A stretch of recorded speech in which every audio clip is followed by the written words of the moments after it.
بسم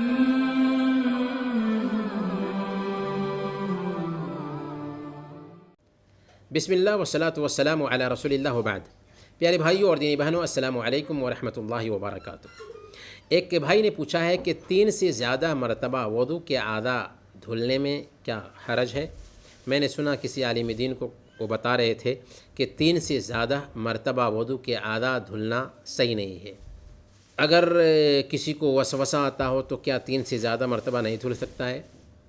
دیکھیں، سب سے پہلے ہم یہ عرض کریں گے کہ ہر مرحلے میں ہمیں اللہ کے نبی صلی اللہ علیہ وسلم کو فالو کرنے کی کوشش کرنی چاہیے۔ اللہ کے نبی صلی اللہ علیہ وسلم کا نمونہ سب سے بہتر نمونہ ہے، اور اللہ کے نبی صلی اللہ علیہ وسلم کا عمل کیا تھا وضو کے حوالے سے کہ آپ 3 مرتبہ سے زیادہ اپنے اعضاء نہیں دھلتے تھے۔ ایک دیہاتی اللہ کے نبی صلی اللہ علیہ وسلم کے پاس آیا اور اس نے وضو کا طریقہ جاننا چاہا، تو اللہ کے نبی صلی اللہ علیہ وسلم نے 3 مرتبہ اعضائے وضو کو دھل کر کے اسے سکھایا، اور اس کے بعد فرمایا کہ ہاکذا الوضو فمن زاد علی ھذا فقد اساء وتعدى وظلم۔ ایسے ہی وضو ہے، اگر کسی نے 3 مرتبہ سے زیادہ اعضائے وضو کو دھلا تو اس نے برا کام کیا، زیادتی کی اور ظلم کیا۔ برا کام کیا، زیادتی کی اور ظلم کیا، کیونکہ وہ اپنے آپ کو سمجھ رہا ہے کہ میں اللہ کے نبی صلی اللہ علیہ وسلم سے بڑھ کر کے ہوں، میں زیادہ پاکی اور صفائی کا اہتمام کرنے والا ہوں، اور کوئی بھی اللہ کے نبی صلی اللہ علیہ وسلم سے بڑھ کر نہیں ہو سکتا۔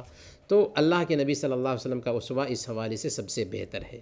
رہی یہ بات کہ ایک بندہ یہ سمجھتا ہے کہ شاید ابھی ہمارے اعضاء صاف نہیں ہوئے ہیں، تو یہ وسوسہ کب آ سکتا ہے؟ جب کہ اعضائے وضو پر کوئی گندی چیز لگی ہوئی ہو، تو طریقہ کیا ہے کہ پہلے اس گندی چیز کو دھل لیجئے، اس کے بعد وضو شروع کیجئے۔